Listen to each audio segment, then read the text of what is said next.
The wine glass slipped from Ava's fingers and shattered on the marble floor. Everyone turned.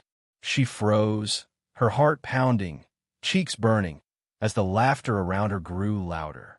"Oh, wow," Marcus said, leaning back in his chair with a cruel grin. "Still clumsy, I see." Ava slowly bent down to help pick up the glass, her hands trembling. The waiter rushed over, but Marcus waved him away like a king dismissing a servant. "Relax," Marcus said loudly. "She's used to cleaning up messes. That's basically all she was good for." His friends laughed harder.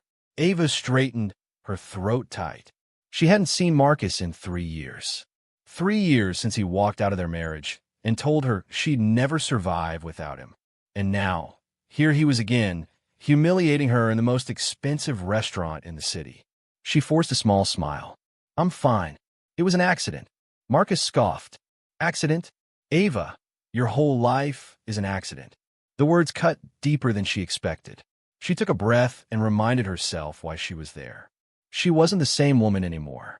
She had rebuilt herself piece by piece. And she wasn't alone. He was just late. Marcus glanced at the empty seat across from her. "So, where's your imaginary husband? Or did you finally admit no one wants you?"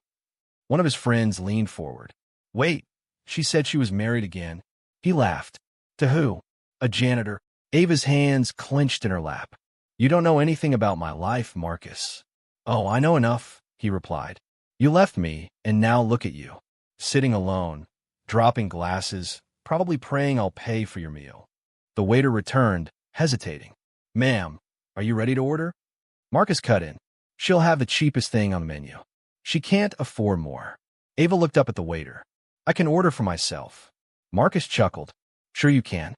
Just like you could survive without me, right?" Her chest tightened. Memories flooded back. Him yelling, belittling, telling her she was nothing. She swallowed hard. "You don't get to talk to me like that anymore."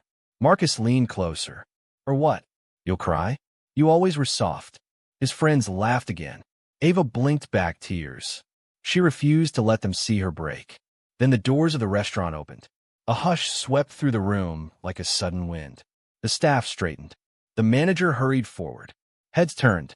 A tall man in a tailored black suit stepped inside. Calm, confident. His presence alone changed the air. Ava's heart skipped. Daniel. He scanned the room once, then locked eyes with her.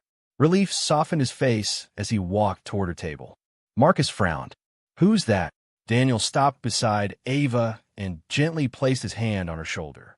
"I'm sorry I'm late, love." The meeting ran long. Ava looked up, eyes shining. "You're here." Marcus stared. "Wait, this is him." Daniel extended his hand.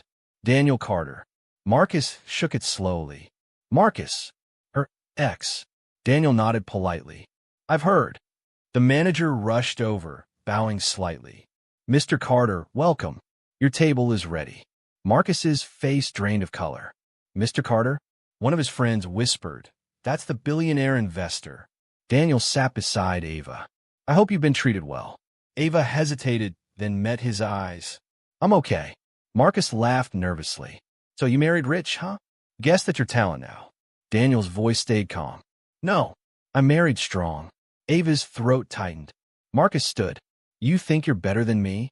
Daniel looked at him evenly. "I think you're done." Silence.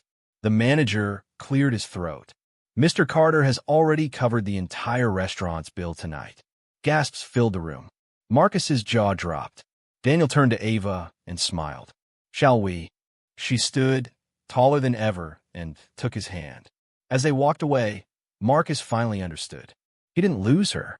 He lost everything. Marcus stood frozen as Ava walked away, her hand resting in Daniel's.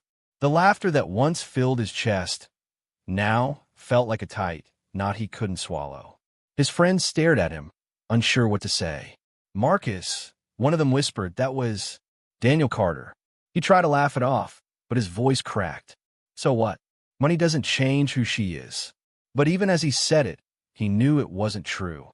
Across the restaurant, Daniel pulled out Ava's chair at a private table the manager had quickly prepared. She finally allowed herself to exhale. Her legs were shaking. "I almost walked out," she admitted quietly. Daniel squeezed her hand. I could tell something was wrong the moment I saw your face. She looked down. He still knows how to make me feel small.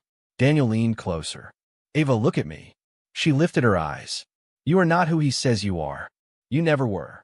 Her eyes filled with tears. I used to believe him. I thought I was nothing without him. Daniel shook his head. You survived him. That's strength. Across the room, Marcus watched every move. The way Daniel listened. The way Ava smiled. Soft, real, nothing like the forced smile she once gave him. It hit him like a punch. She had never been the problem. He was. Daniel signed the bill and stood. Let's go home. Ava nodded. As they passed Marcus' table, she paused. Her voice was calm, steady. I hope you find peace, Marcus. He opened his mouth, but no words came. She turned and left. Outside, the night air was cool. Ava leaned against Daniel, letting the tears finally fall. They laughed at me, she whispered. Daniel kissed her forehead. And they lost the privilege of knowing you. She smiled through tears. For the first time, she felt truly free. And Marcus was left behind, alone with the echo of everything he threw away.